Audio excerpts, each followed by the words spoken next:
Voilà, bonjour Renaud, comment ça va? Bonjour Cynthia, ça va bien et toi? Mais je suis très contente de t'avoir, tous mes petits grandissent. Merci. Et aussi parce que c'est très intéressant tout ce que tu as raconté. Maintenant, tu es kiné, diplômé. Pourquoi tu te présenterais peut-être pas toi-même? Et après, je pose des questions peut-être. Peut-être on peut faire comme ça. Ben donc, je m'appelle Renaud Pirenne, j'ai 25 ans, je suis originaire de Belgique où j'ai fait mes études de kiné et d'ostéopathie. J'ai travaillé très peu de temps dans la région de Bruxelles, je suis ensuite parti dans les Caraïbes et maintenant je travaille en Suisse depuis presque 2 ans en tant que kiné. Donc voilà un petit peu pour la présentation générale. Je pratique beaucoup de sport où j'essaye du coup de faire un lien entre ma pratique professionnelle comme kiné et ma pratique sportive, Oui, pouvoir lier ces deux choses-là. mais c'est bien parce que tu as un peu d'expérience en tant que sportif, on va dire, et puis tu sais comment mieux gérer les gens qui se blessent ou pas, justement, pour les prévenir, on va en parler. Et donc, c'est des très chouettes cadres de vie comme ça, n'est-ce pas? Les Caraïbes et la Belgique, c'est pas tout à fait le même climat. Non, c'est vrai. Donc, on essaye toujours de se rapprocher un petit peu de l'eau, que ce soit de la mer quand on est dans les Caraïbes ou ici au bord du lac Léman en Suisse. Oui, Toujours trouver un cadre de vie agréable pour trouver un bon compromis entre vie privée et vie professionnelle. C'est important. oui, c'est bien. Et de s'amuser et de faire du sérieux et de faire du fun aussi, hein. Tout à Mais fait. donc, tu as ton cabinet donc, où tu reçois des patients, c'est un cabinet privé en Oui, Suisse. alors, c'est pas mon cabinet, tout à fait. J'ai intégré un cabinet dans la région en périphérie de Genève, périphérie lointaine, sur la ville de Nyon. Effectivement, où c'est dans un cabinet privé. Et de temps en temps, si des gens veulent faire des suivis avec toi, tu viens en Belgique et tu vois des patients ici ou c'est plutôt suivi en ligne? Alors, disons que suivre des patients pour des consultations, c'est très compliqué. Déjà, premièrement, question administrative, ce ne sont pas les mêmes assurances, ce C'est sont ça, pas... Donc, ça, c'est très, très compliqué. Maintenant, effectivement, ça m'arrive de me déplacer en Belgique des week-ends principalement, mais là, c'est plutôt pour donner des séminaires dans des salles de sport, c'est ça. principalement en CrossFit, dans la prévention et performance sportive. Donc, ça, c'est surtout un petit peu pour ces raisons-là que je me déplace en Belgique. Mais en termes de consultation, soins de santé, ça, c'est très compliqué. C'est en présentiel, hein. Donc, Oui. on peut parler de ces séminaires CrossFit. J'ai regardé un petit peu sur Internet parce que je suis toujours tes aventures professionnelles. Et j'ai vu que c'est, bon, tu fais du CrossFit toi-même ou tu en as fait. Et tu parlais de la performance sportive et de la prévention des blessures. Oui, tout à fait. Donc ça, c'est un séminaire qu'on a mis au point avec un de mes collègues qui travaille à Nivelles, Victor de Passe. Donc ça fait maintenant 2 ans et demi Ouais, qu'on le présente, que ce soit en Belgique, en Suisse ou dans d'autres régions. Et donc il a pour but naturellement de, entre guillemets, expliquer aux sportifs quels sont les dangers à éviter dans leur préparation. En quoi est-ce que le contrôle moteur, puisque c'est le sujet principal qu'on c'est ça. aborde durant nos séminaires, est relativement important, pourquoi ça prévient un petit peu les blessures, entre guillemets, où on essaye de diminuer leur incidence et comment elles peuvent être utilisées également en vue de performance, que ce soit tout simplement par une diminution du nombre de blessures ou de la durée de la blessure, ou tout simplement en augmentation de potentiel musculaire et d'exploitation articulaire. Donc, j'ai vu que des différentes salles de gym ou les CrossFit ou des salles de CrossFit dédiées t'invitent C'est pour, ça. pour faire une présentation et aussi échanger, je suppose, des questions-réponses avec les gens qui s'entraînent.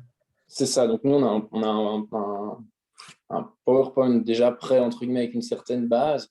Mhm. Maintenant, on demande à chaque fois, entre guillemets, à chaque athlète quelles sont leurs attentes. Et de là, on module un petit peu notre présentation pour que chacun ait réponse à ses questions, parce que tout le monde n'a pas toujours la possibilité de parler à un professionnel de santé qui comprend son sport et C'est qui est ça. parfois fort critiqué. Donc voilà, c'est vrai qu'on a un trajet de base, mais qu'on oriente très souvent selon les attentes des sportifs lors du séminaire. Mais la plupart des jeunes que je connais, que j'ai coachés en langue, mais ils font du CrossFit. Ils adorent ça.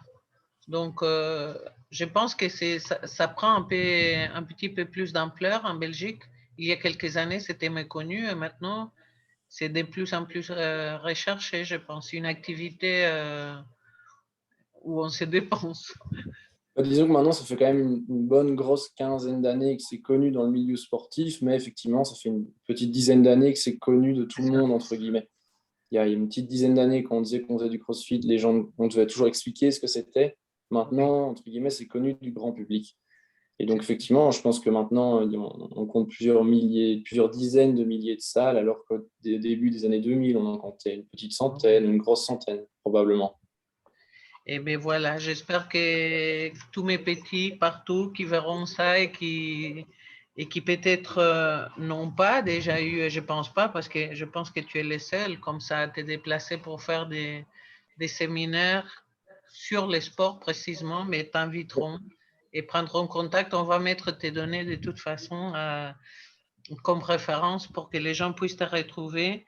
Et j'ai lu aussi, avant de te poser les questions sur le télétravail et la santé, parce que moi, je suis plutôt de ce côté-là que du CrossFit, mais c'était aussi pour ces programmes de suivi que tu peux faire à distance pour les gens qui font la course à pied.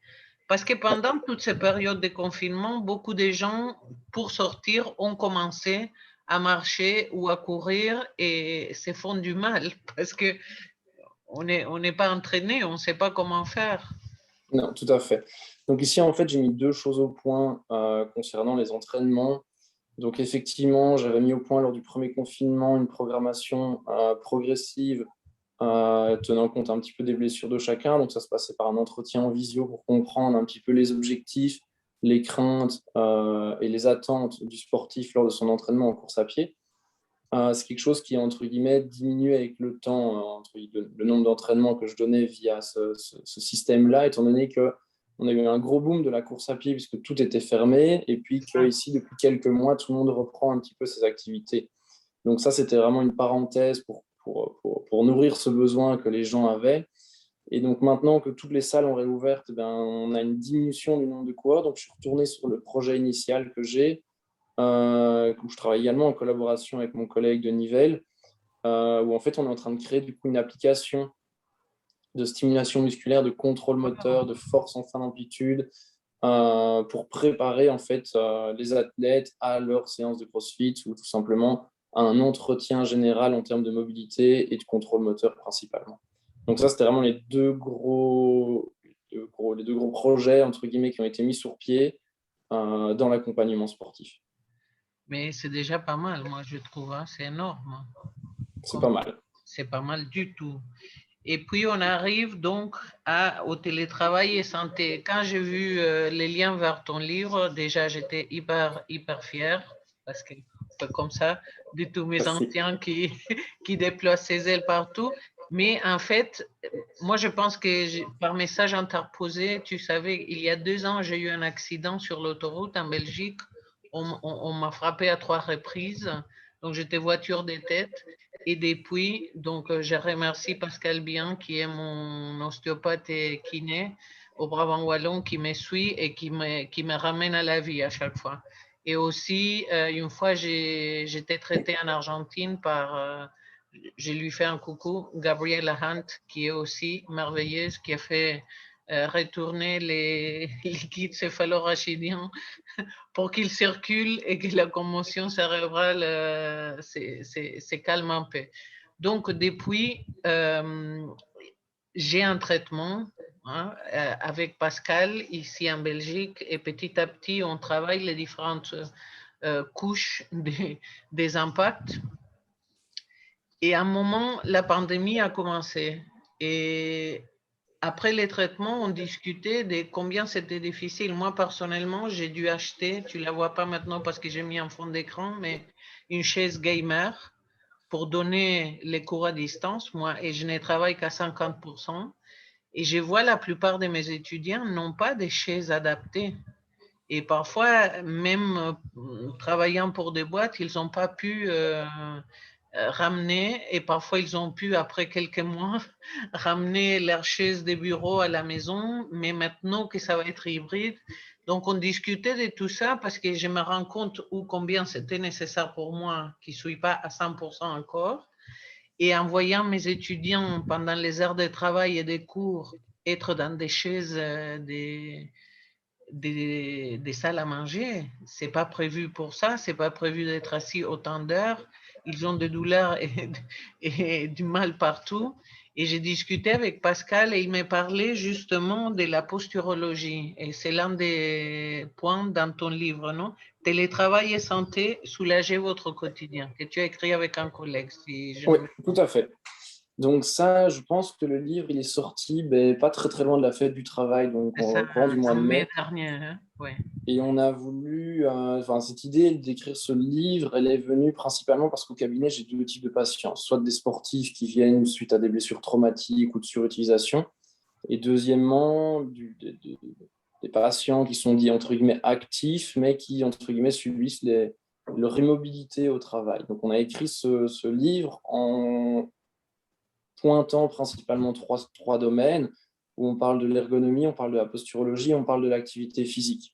oui, Alors, je ne dis pas que l'ergonomie est excellente, que la posturologie est excellente, et ni que l'activité physique est excellente. Mais le mélange des trois permet d'avoir quelque chose de très bien. Donc, en fait, on a décrit un petit peu ce qui pouvait se faire en ergonomie, sans rentrer dans des détails très compliqués, de luminosité, des choses qu'on ne peut au final pas réellement modifier.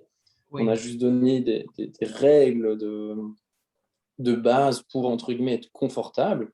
Parce qu'au final, vous avez beau entendre certaines règles que l'on dit régulièrement dans l'ergonomie, mais qui ne vous conviennent pas, ben, naturellement, il ne faut pas les adopter. Il faut quand même rester dans cette notion de confort de travail. Oui, On parle effectivement de posturologie. Alors, la posturologie, nous, on parle plutôt de maintien postural. Et c'est ça qui nous amène plutôt à l'activité physique. Donc, on a fait entre guillemets, demandé à nos patients quelles étaient les zones les plus souvent douloureuses. Et de là, on a regardé un petit peu quelles zones musculaires demandaient à être stimulées suite à la position de travail. Et on a intégré donc un chapitre dans ce livre où, via des codes QR, le lecteur en fait revoit sur son smartphone une série d'exercices à réaliser en fonction de la douleur des qui le gêne. vidéos, des vidéos Voilà. avec les exercices. Mais donc, c'est vrai que ce qu'on essaye de faire, le message qu'on essaye de faire passer dans ce livre-là, c'est qu'on entend beaucoup parler d'ergonomie. C'est un concept qui commence à être un petit peu dépassé parce qu'on se rend compte que c'est plutôt l'immobilité qui crée des problèmes que l'ergonomie. Donc, vous pouvez avoir la meilleure posture, le meilleur positionnement possible. Si vous maintenez cette position 8 heures par jour sans bouger 6 jours sur 7, Ça va pas. ce ne sera pas mieux qu'au final, ce sera même pire qu'être une fois dans son canapé, une fois dans son lit, une fois à table, une fois Ah, debout. C'est vraiment important de bouger régulièrement son poste de travail. Beaucoup d'entreprises maintenant ont des bureaux qui peuvent être assis, où on peut travailler assis, pardon, mais également on peut le lever pour travailler un petit peu ouais. debout. Et c'est ça qui est important, c'est de pouvoir, entre guillemets, bouger en permanence si c'est possible, toutes les heures, toutes les 2 heures, dès que le besoin s'en fait ressentir, de bouger, de changer de poste de travail tout simplement. Donc en fait, c'est beaucoup plus simple que ce qu'on croit. On doit s'écouter et changer lorsqu'on en ressent le besoin. Et ne pas s'enfermer effectivement dans une position qui sera néfaste sur le long terme. Donc, si l'on peut maintenant rentrer dans ces trois titres et aller un petit peu plus loin, juste pour donner quelques conseils, après les gens sont libres d'aller acheter les Oui, e-books. Donc, pour la partie, donc tu dis bouger, il y a une différence entre les mouvements. Donc, par exemple, moi, je me lève et parfois pendant un cours, même si je sens que tout tire, je me lève pendant, je donne une partie du cours debout et entre cours, je marche ou je sors du bureau, je ne reste pas tout le temps dans la même position, même si elle est correcte et que j'ai du soutien lombaire et cervical. Et puis, il y a l'activité physique, non faire de l'exercice, sortir marcher. Quel est un bon conseil que tu donnerais pour ces deux aspects d'être en mouvement par rapport au télétravail? euh, mais disons que beaucoup de personnes me disent c'est bien d'avoir ces conseils-là, mais c'est difficile à mettre en application. Donc en fait, il faut essayer de trouver quelque chose d'automatique. Dès que votre téléphone sonne pour parler avec quelqu'un, vous pouvez tout à fait vous lever pour marcher, entre guillemets, chez vous lorsque vous répondez au téléphone. Ça, c'est une première chose. Ça Mhm. fait que vous allez, entre guillemets, vous lever 10, 15 fois ou plus, si, en fonction du nombre d'appels que vous recevez. Mais donc, c'est au final 20 fois, peut-être 3 minutes, qui vont faire que vous aurez marché 1 heure sur la journée et ce sera 1 heure d'immobilité en moins. Alors ensuite, effectivement, pratiquer une activité physique, ça reste bon pour, ce qu'on dit vulgairement, s'aérer un petit peu l'esprit, relâcher un petit peu le travail, venir soulager les muscles par contraction, par relâchement. Donc ça, c'est vraiment important. Il n'y a pas de sport idéal, il y a celui que la personne préfère. Il vaut peut-être mieux faire un sport qui est dit comme entre guillemets moins bon, mais le faire pendant 3 ans que plutôt faire un sport excellent pendant 3 semaines. Donc, on y revient un petit peu où il faut s'écouter, se faire plaisir parce qu'au final, les résultats viennent sur le long terme et avec du plaisir, on a plus de facilité à maintenir C'est ça. une habitude sur le long terme. Et plutôt l'intégrer dans le quotidien que complètement chambouler quelque chose qui n'est pas tenable sur la longueur. Par Donc, exemple, mais des maintenant, petits- voilà, c'est pas parce qu'on marche à chaque fois qu'on a un coup de téléphone que ça nous empêche de devoir faire une activité physique. L'activité physique, elle est très bonne pour l'aspect, entre guillemets, musculaire, aspect corps, mais elle est aussi nécessaire pour l'esprit. Donc ça, c'est important également. Et pour ça, par exemple, je pense tout comme les vidéos, moi, je suis suivi par une prof spécialiste en tissu blanc pour ma réhabilitation. On fait les cours par Zoom. Et Ouais. donc, ça, elle peut me guider parce qu'après, bon, le travail manuel est fait par Pascal avec l'ostéopathie et la kiné. Mais pour ces exercices de force et de résistance adaptés à une blessure ou à plusieurs blessures dans mon cas, ça peut se faire à distance, sans problème. Oui, ça peut se faire à distance. Ça demande beaucoup de questions et de réponses précises, mais effectivement, ça peut se faire à distance.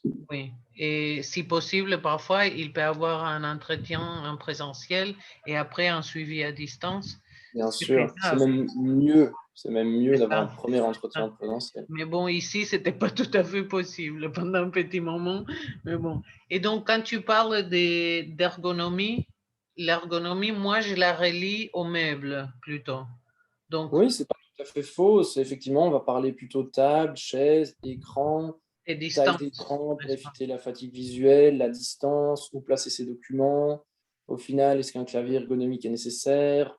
On aborde un petit peu tous ces sujets-là et on essaye de simplifier, on essaye d'imager au maximum pour que le lecteur s'y retrouve et ne doive pas se concentrer pour comprendre le message qu'on veut véhiculer. C'est ça. Et il y a plein de petites, je pense, astuces. Moi, depuis longtemps, j'avais un soutien pour les pieds, un appui qui bouge. Donc, comme ça, les jambes ne sont pas tout le temps hein, dans la même position. Mais depuis l'accident et tous ces changements, j'ai déjà l'ordi est élevé sur 3 boîtes de jeux. Donc, pour être à la hauteur de mon cou et que mes cervicales souffrent un peu moins. Donc, j'ai la chaise gamer, mais j'ai aussi un petit coussin, je vais te montrer. Voilà, comme ça, tu connais Oui, peut-être. Très tout bien. à fait. Et donc, de ces côtés, il va masser la plante des pieds quand on appuie. On peut aussi l'utiliser pour les soutiens lombaires et pour plein de choses où je suis très bien guidée aussi par les professionnels qui me soutiennent. Et ça fait une énorme différence. Et Ouais. c'est pas un grand investissement. Parfois, c'est connaître ou avoir les conseils pour, OK, ça fait mal là, qu'est-ce que je peux faire, n'est-ce pas? Tout à fait. C'est ça, on avait mis un chapitre dans ce livre où, en fonction du site des blessures, on essaye d'expliquer pourquoi est-ce qu'elles peuvent apparaître suite au télétravail et ensuite comment les combattre. Ah, mais ça c'est cool. Et la posturologie, ça reviendrait à nous-mêmes dans ces soutiens ergonomiques, comment on se met. Parce que si on n'utilise pas correctement, Oui, c'est ça. Alors le ah, maintien postural, c'est entre guillemets comment est-ce que la musculature va pouvoir maintenir cette position, combien de temps. Et donc là, effectivement, on fait plutôt appel à de la stimulation musculaire et vous ne pouvez pas tenir une position entre guillemets active de longues heures. Donc il faut effectivement changer de position pour venir activer certains groupes musculaires, entretenir une mobilité dans un sens comme dans l'autre. C'est pour ça qu'on y revient toujours, on dit entre guillemets le changement de position. Il y a plein de petites astuces, mais peu importe qu'on utilise l'astuce A ou l'astuce B, ce qui est important, c'est de passer fréquemment de l'une à l'autre. et que tout améliore notre qualité de vie, en fait, hein. Tout à fait. Et puis, il faut savoir s'écouter aussi. Si quelque chose, entre guillemets, ne nous fait pas du bien, mais où notre médecin, notre kiné, notre ostéo, peu importe, nous l'a conseillé en disant que ça allait aller mieux, il ne faut pas rester enfermé dans cette idée-là. Tout ne convient pas à tout le monde. Il faut, entre guillemets, essayer, s'écouter, évaluer, et en fonction de ça, maintenir ou enlever. Trouver ses propres. Mais je pense que c'est une période, je ne sais pas si c'est ton expérience, non seulement professionnelle, mais dans les privés, c'était un petit peu la mienne pendant toute cette période. Nous avons des amis et des connaissances et des patients, clients, etc. partout, un peu partout dans le monde. Moi, dans d'autres continents même. Et tout le monde a un petit peu vécu la même chose, même si les réalités socio-économiques sont différentes. L'être humain était confronté à soi-même. Et moi, je trouve que c'est très important ce que tu dis, d'apprendre à s'écouter, parce qu'on était dans un rythme où l'on ne s'écoutait pas, où l'on ne prenait pas le temps d'aller marcher. Et moi, je vois ça et dans mes échanges avec les amis. Donc, je te remercie beaucoup de participer à cette conversation parce que c'est important de prendre le temps pour s'écouter, comme tu disais. Et je ne sais pas si tu as senti qu'il y a un changement dans ce sens de ne plus courir derrière les temps, les choses, les travails, mais revenir à quelque chose de plus organique pour notre vie. Alors oui, il y a effectivement ce changement. Maintenant, en Suisse, il y a beaucoup de milieux bancaires, beaucoup de responsabilités. Donc, c'est vrai qu'au final, les habitudes reviennent très vite.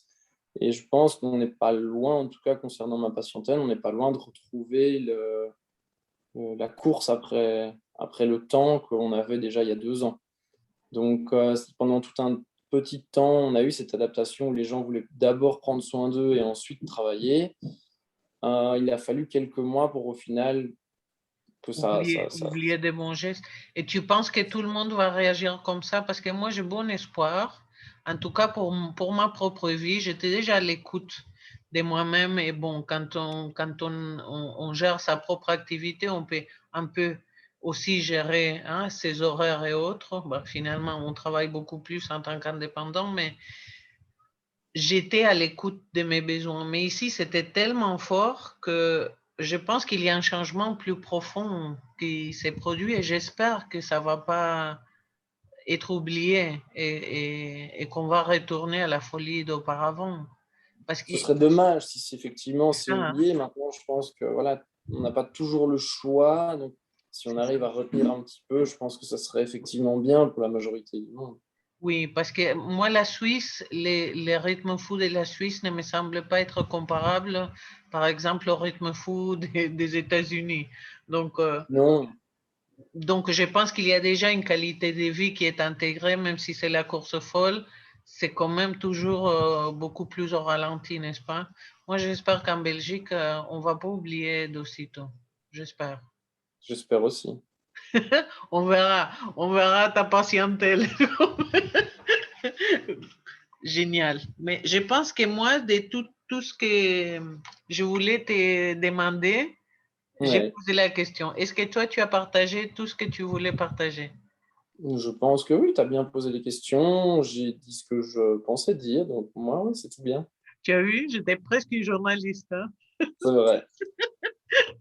Non, mais je crois que il est très important de prendre le temps de se soigner et moi j'aime beaucoup ton message de s'écouter et de savoir que les professionnels suggèrent des options qui existent, mais qu'après on doit savoir ce qui nous convient et pour nous, pour notre mode de vie, pour comment on se sent et comment on évolue, parce qu'on a cette sagesse et il faut prendre le temps d'écouter son corps. Tout à fait. C'est valable pour tout, pour le corps, pour l'esprit, pour l'ensemble, pour une C'est bonne tout. hygiène de vie. C'est ça. Et des Mm. bons petits restos et tout ça, maintenant qu'ils réouvrent. C'est vrai. Merci beaucoup, Renaud. Je vais Merci à mettre toi. ton identifiant Oui, Instagram pour que les gens te retrouvent. Et après ça, tu fais des modifications au livre. Donc, dès qu'il est OK pour être à nouveau acheté sur format e-book, tu peux l'ajouter ou tu m'envoies les liens et je l'ajoute. Et comme ça, les gens peuvent te suivre et voir à chaque fois qu'il y a des séminaires par-ci, par-là et ils ça va, participent. je te remercie. Merci Avec beaucoup. plaisir. Bonne semaine, hein? Au À toi revoir. aussi. Au revoir, Au Cynthia. revoir.